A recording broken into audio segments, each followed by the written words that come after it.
বিসমিল্লাহির রহমানির রহিম। আসসালামু আলাইকুম। স্টোরিজ অফ ইসলাম বাংলায় আপনাদেরকে জানাচ্ছি স্বাগত। আজকে স্টোরিজ অফ ইসলাম বাংলায় আপনারা শুনবেন বিশ্বনবী, মানবতার কাণ্ডারি হজরত মুহাম্মদ সাল্লাল্লাহু আলাইহি ওয়াসাল্লামের রওজা থেকে লাশ চুরির কাহিনী, শুধুমাত্র স্টোরিজ অফ ইসলাম বাংলায়। চলুন শুরু করা যাক।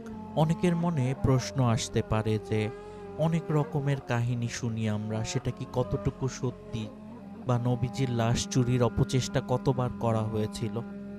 এগুলি আসলে ঐতিহাসিকভাবে প্রমাণিত।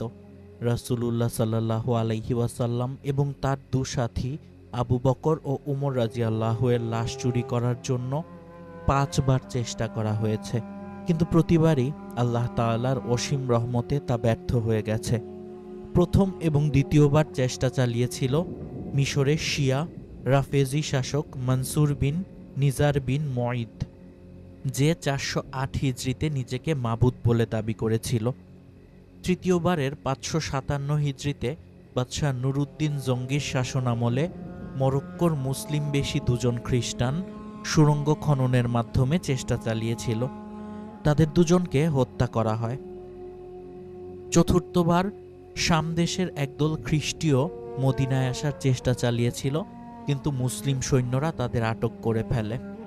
পঞ্চমবারে 40 জনের একদল শামীয় শিয়া রাফেজি রাতের বেলা মসজিদে নববীর বাবুস সালাম দিয়ে আবু বকর ও ওমর রাদিয়াল্লাহু এর লাশ চুরি করার লক্ষ্যে গর্ত করার যন্ত্রপাতি সহকারে প্রবেশ করলে ওসমানী মেহরাবের নিকট মাটি ফেটে যায় এবং জমিন তাদেরকে সব কিছু সহ গিলে ফেলে।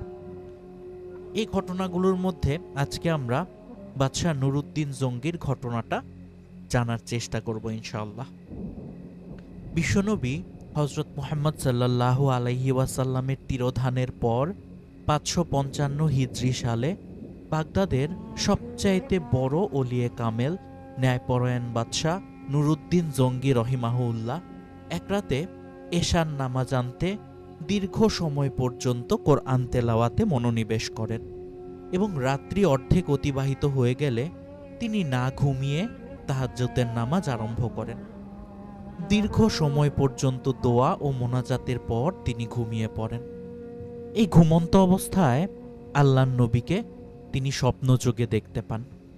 নবীজি সামনে এসে বলছেন যে, হে নুরুদ্দিন, দীর্ঘদিন যাবৎ 3 জন কুখ্যাত ইহুদি আমাকে কষ্ট দিচ্ছে আর আমার সঙ্গে চরম বেয়াদবিতে লিপ্ত আছে। এই 3 জন বেয়াদবকে ধরো আর যত সত্বর তাদেরকে দৃষ্টান্তমূলক শাস্তি প্রদান করো। সেই 3 জন লোকের চেহারাও নুরুদ্দিন জঙ্গি রহিমাহুল্লাহকে দেখানো হয় এবং তিনি বিচলিত অবস্থায় আছেন তারও প্রমাণ পাওয়া যায়। আল্লাহর ওলি বাদশাহ নুরুদ্দিন এই ভয়াবহ অবস্থার কথা চিন্তা করে, এই ভয়াবহ স্বপ্ন দেখে ভয়ে ভীত সন্ত্রস্ত অবস্থায় ঘুম থেকে জেগে উঠলেন এবং তিনি বহুমুখী চিন্তায় কিংকর্তব্য বিমূঢ় হয়ে পড়েন। বহুমুখী চিন্তার মধ্যে সবচেয়ে বড় চিন্তা ছিল এই যে আল্লাহর নবীর সঙ্গে কুচক্রী ইহুদিগণ এমন কি বেয়াদবি করতে পারে। তিনি তো এখন জীবিত নন, তবে কেন তিনি ইহুদিদের কবল থেকে উদ্ধার পাওয়ার জন্য আমাকে অনুরোধ করছেন? 3 জন ইহুদির চেহারাও আমাকে দেখানো হলো, এরাই বা কারা? আর এরা আল্লাহর নবীর উপর এমন কি বিপদ আনতে পারে ও বেয়াদবি করতে পারে? আর তাদেরকে পাকড়াও করার কথা বলা হচ্ছে এবং দৃষ্টান্তমূলক শাস্তি প্রদানের কথা বলা হচ্ছে। শয়তান তো কোনোদিন আল্লাহর নবীর অবয়বে আসতে পারে না, আর এ অবয়ব আসতে পারে না, আর এ অবয়ব আল্লাহর নবী ছাড়া আর কারো হতে পারে না। বহুমুখী চিন্তায় বিভোর বাদশাহ নুরুদ্দিন বিচলিত অবস্থায় গোসল করলেন, ওযু করলেন এবং তাড়াতাড়ি 2 রাকাত নামাজ আদায় করে দীর্ঘ সময় পর্যন্ত মহান আল্লাহর দরবারে ক্রন্দনরত অবস্থায় মোনাজাত করলেন। পাশে এমন কেউ নেই যার সঙ্গে কিছু পরামর্শ করবেন, আর এ স্বপ্নেও এমন নয় যে কারো কাছে তিনি এই স্বপ্নটি ব্যক্ত করবেন। বহুমুখী চিন্তায় বিভোর হয়ে তিনি ঘুমাবার চেষ্টা করলেন, কিন্তু বিভৎস স্বপ্ন দর্শনে তিনি আর ঘুমাতে পারলেন না। তবুও তিনি নীরবতা অবলম্বন করে ঘুমিয়ে পড়লেন।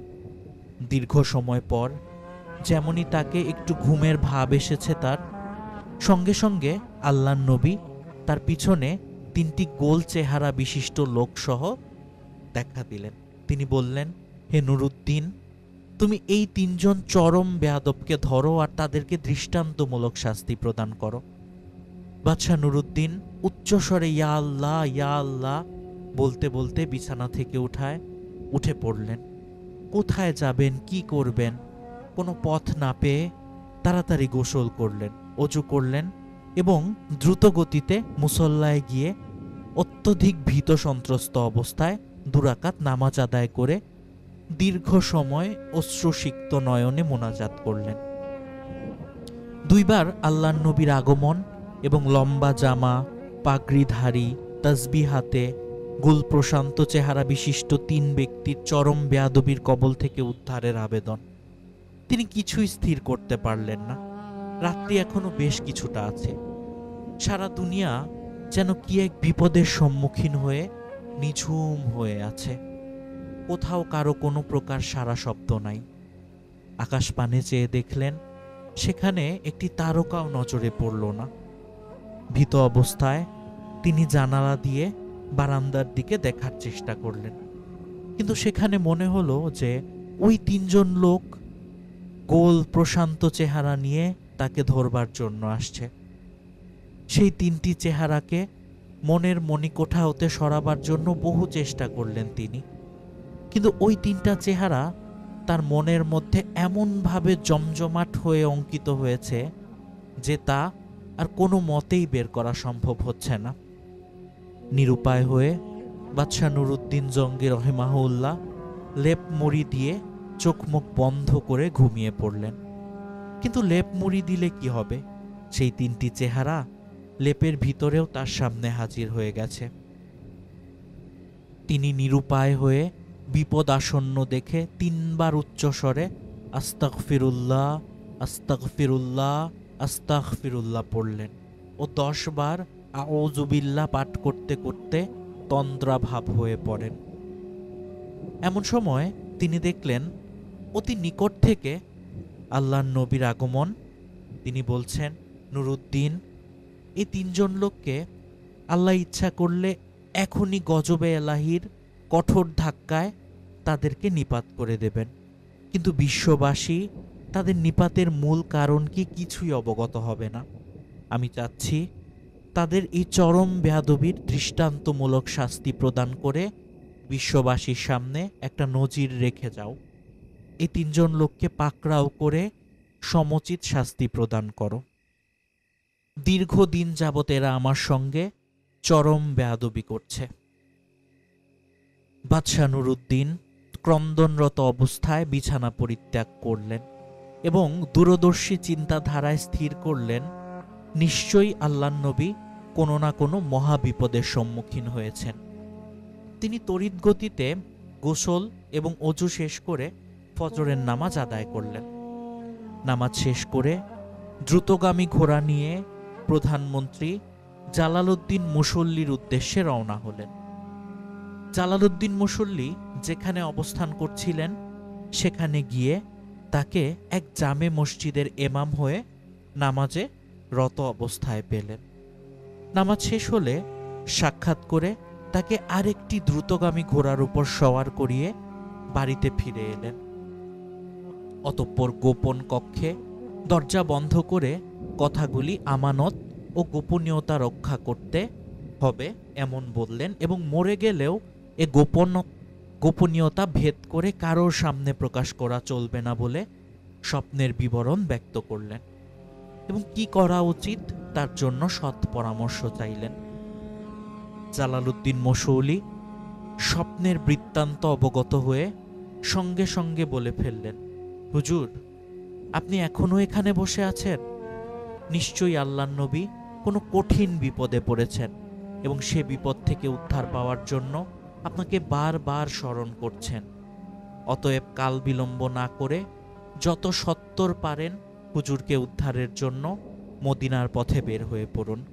পূর্বাকাশে লালে লাল রবি উদিত হলো আর বাদশাহ নুরুদ্দিন 16,000 দ্রুতগামী অশ্বারোহী সৈন্য এবং বিপুল ধনসম্পদ নিয়ে বাগদাদ হতে মদিনাভিমুখে রওনা হলেন।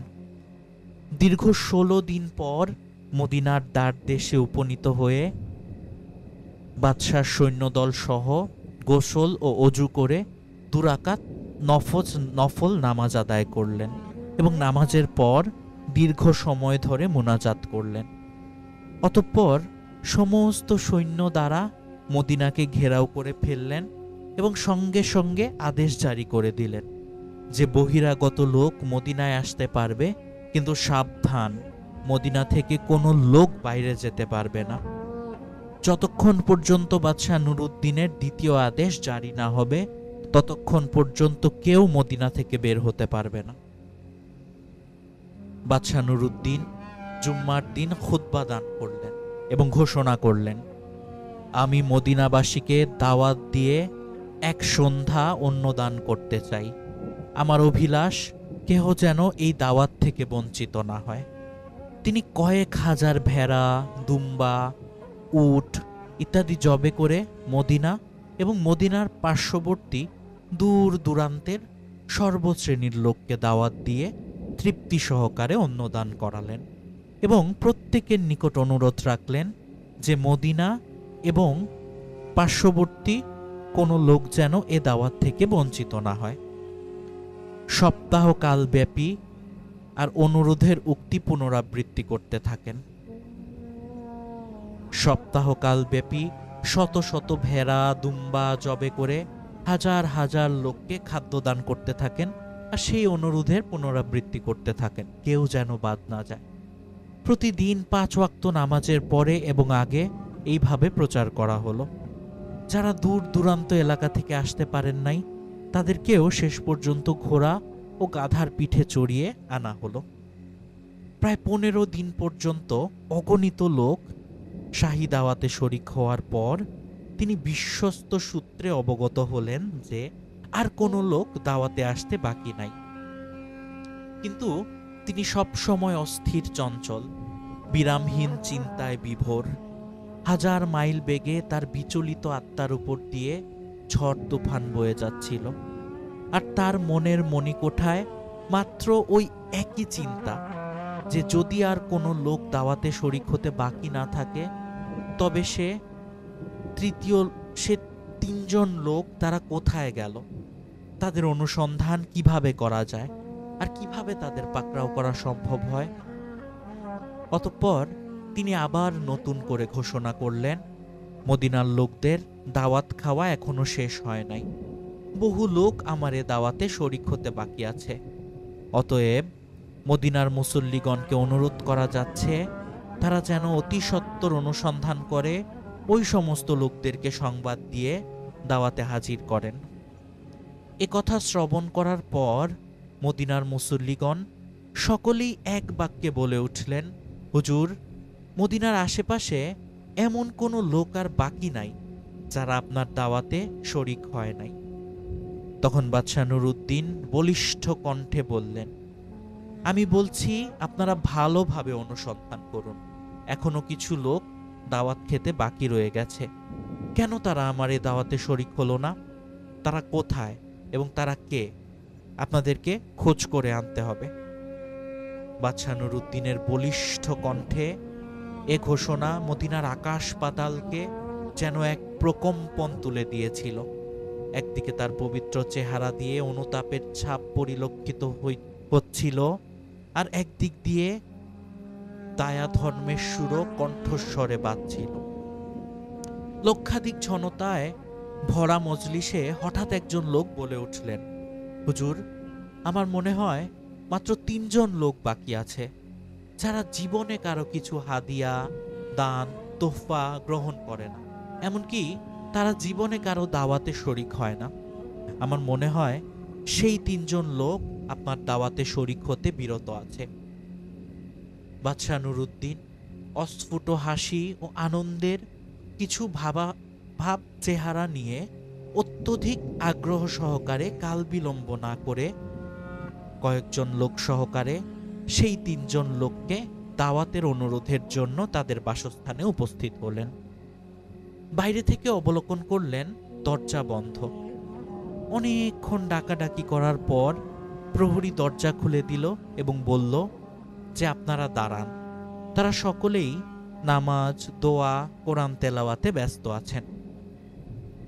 বাদশাহ সেই ৩ জন ব্যক্তির দ্বার দেশে স্বয়ং উপস্থিত। কিছুক্ষণ ইতস্তত করার পর প্রহরীর কোনো খবর না পেয়ে মনের মণিকোঠায় বাদশার ক্রোধ, আর একদিকে কে যেন তাকে পিছন থেকে বাধ্য করছে, তুমি তাড়াতাড়ি ঘরে প্রবেশ করো আর তাদের ভালোভাবে অবলোকন করো তারা কে। এরা কি সেই ৩ জন যাদের সে স্বপ্নে দেখেছিলেন, না এরা অন্য কেউ? ব্যাপারটা কি?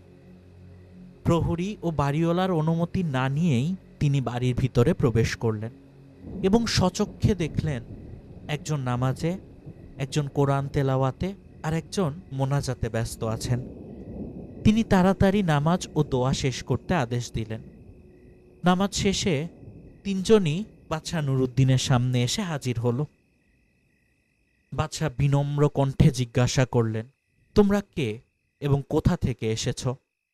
তোমরা বাদশার দাওয়াতে শরিক হলে না কেন? তারা নিজকে গোপন করে বলল, আমরা মুসাফির, দীর্ঘদিন যাবৎ এখানে আছি, আমরা কারো দাওয়াত গ্রহণ করি না, এক আল্লাহর উপর নির্ভরশীল। আমরা সবসময় এবাদত, রিয়াজাত ও পরকালের চিন্তা নিয়ে ব্যস্ত আছি।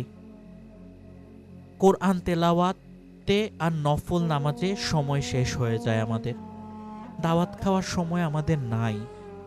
অবস্থার ভাবাভাব লক্ষ্য করে মদিনা ও মদিনার পার্শ্ববর্তী এলাকার সমস্ত লোক তাদের পক্ষ হয়ে এইভাবে কথা বলল যে, হুজুর, এরা দীর্ঘদিন যাবৎ এখানে অবস্থান করছে, এরা খুব ভালো লোক, চিরদিন দরিদ্র গরিব শ্রেণীর লোককে প্রচুর পরিমাণে অর্থ সাহায্য করে থাকে। তাদের দানের উপর অত্র অঞ্চলের অনেক লোকের জীবিকা নির্ভর করে। বাদশাহ নুরুদ্দিন তাদেরকে ভালোভাবে পর্যবেক্ষণ করে নিশ্চিত হলেন এরা সেই ৩ জন যাদেরকে তিনি স্বপ্নের মাধ্যমে দেখেছিলেন। তিনি আবার তাদেরকে প্রশ্ন করেন, তোমরা কে, কোথা থেকে এসেছ, তোমরা কি কাজে ব্যস্ত, আমাকে সঠিক সংবাদ প্রদান করো।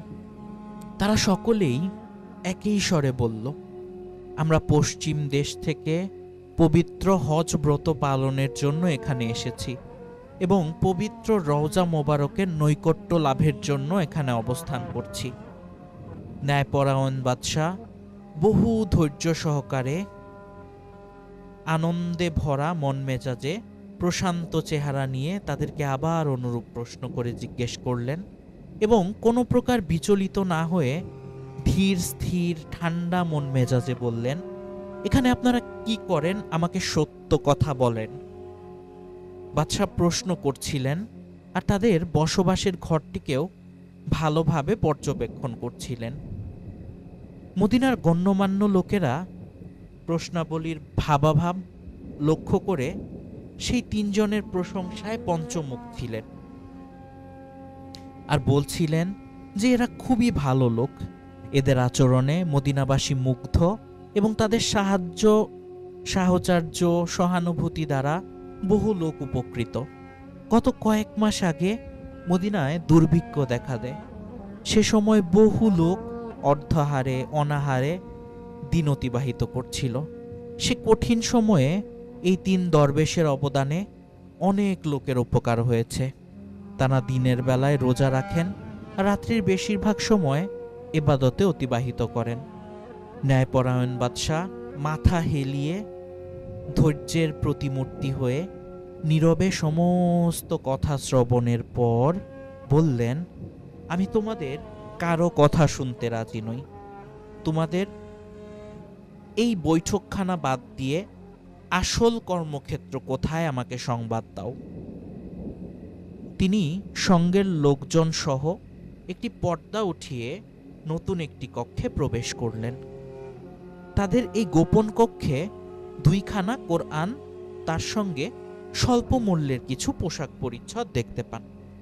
অতঃপর তিনি সেই গোপন কক্ষে পদচারণা করতে করতে পদতলে বিছানা উঠিয়ে দেখতে পান একখানা পাথর, পাথরখানা সরাতেই তিনি তার নিম্নভাগে দেখলেন গভীর একটি কূপ, এবং সে কূপ থেকে নবীজির রওজা মোবারকের দিকে একটি সুড়ঙ্গ দেখতে পান। আর বাক্যালাপ না করে তিনজনকে তাদের আসবাবপত্র সহ মসজিদে নববীর সামনের এক চত্বরে এনে হাজির করলেন বাদশাহ।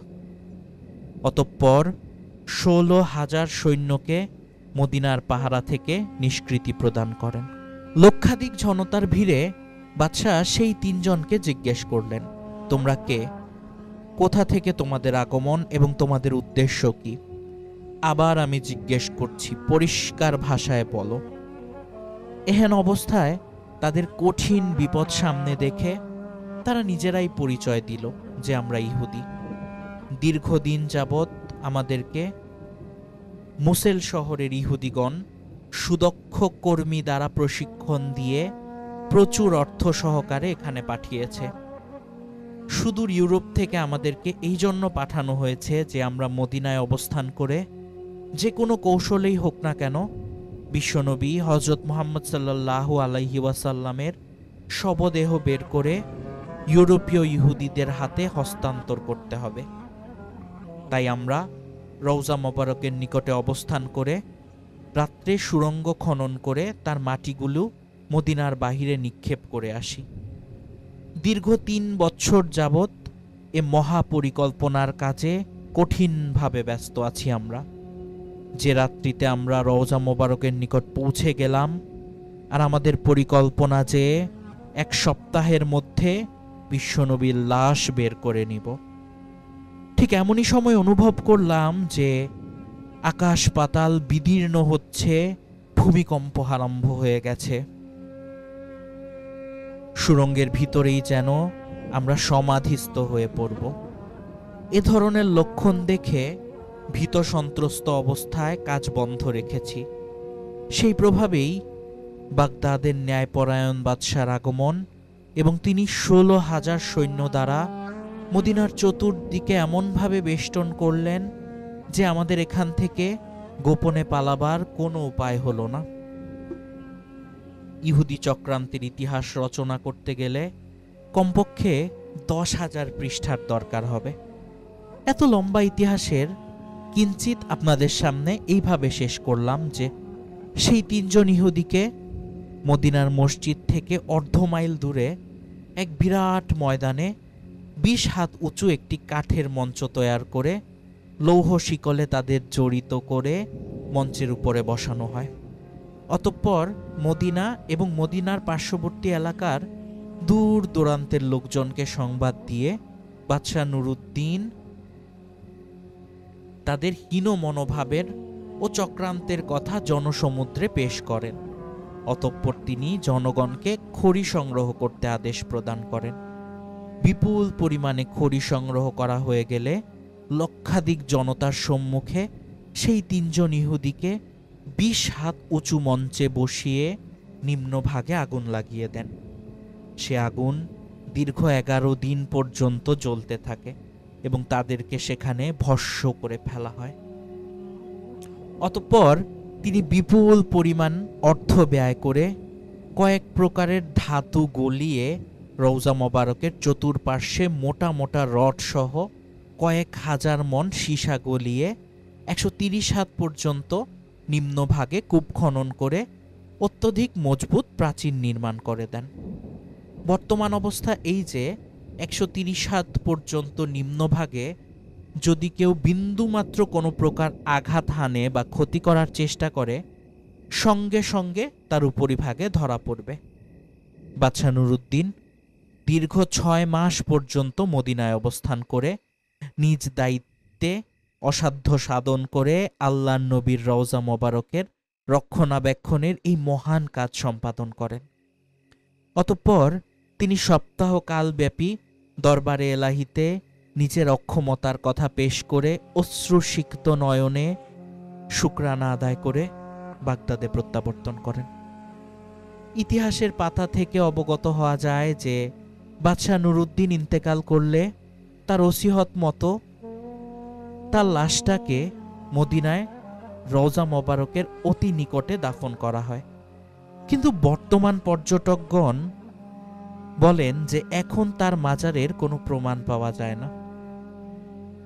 বিশ্বনবী বলেছেন, লাতু আযযিবু বে আযাবিল্লাহে, তোমরা আগুনে পুড়িয়ে কাউকে আযাব করবে না। আগুনে পুড়িয়ে আযাব করা একমাত্র আল্লাহর অধিকার, আর এ অধিকার মহান আল্লাহ কাউকে প্রদান করেন নাই। অতএব আগুনে পুড়িয়ে কাউকে আযাব করা কোনো মতেই শরীয়ত সম্মত কাজ হবে না। বাদশাহ নুরুদ্দিন একজন আলেমে দ্বীন ও নির্ভেজাল মুসলমান। তদুপরি তিনি আল্লাহর অলি, চক্ষুষ্মান, ন্যায়পরায়ণ, প্রজ্ঞাশীল, খ্যাতিমান ও দীনদরদি, হক্কানি, রব্বানি আলেম।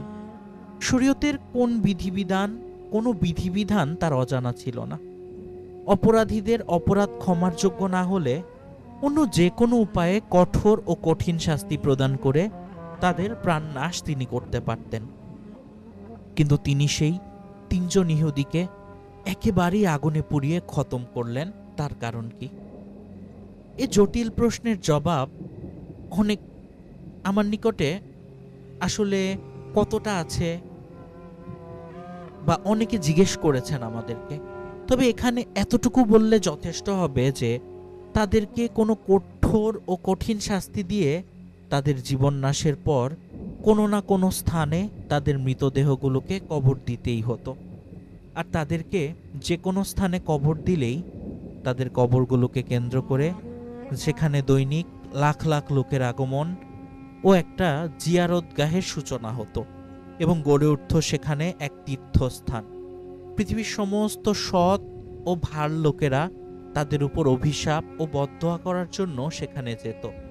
আর বর্তমান বিশ্বের চতুর্কোণ থেকে লাখ লাখ দাউদ, হায়দার আর কোটি কোটি মুসলমান, রুশদি এবং তার চেলা চামুন্ডারা সেখানে গিয়ে আপন দাদাদের জন্য মায়াকান্না জুড়ে দিত। আর ব্রিটেনের পেঙ্গুইন সংস্থা দ্বারা তাদের কবরের উপর গগনচুম্বী 50,000 তালার সৌধ নির্মাণ হতো। এহেন অবস্থায় বাদশাহ নুরুদ্দিন তিনি অতীব দূরদর্শিতার পরিচয় দিয়ে আগুন দিয়ে পুড়িয়ে তাদের বিন্দুমাত্র কোনো প্রকার অস্তিত্ব রাখেননি। আত্মার নিংড়ানো ভালোবাসা দিয়ে একবার পাঠ করুন, আলহামদুলিল্লাহ।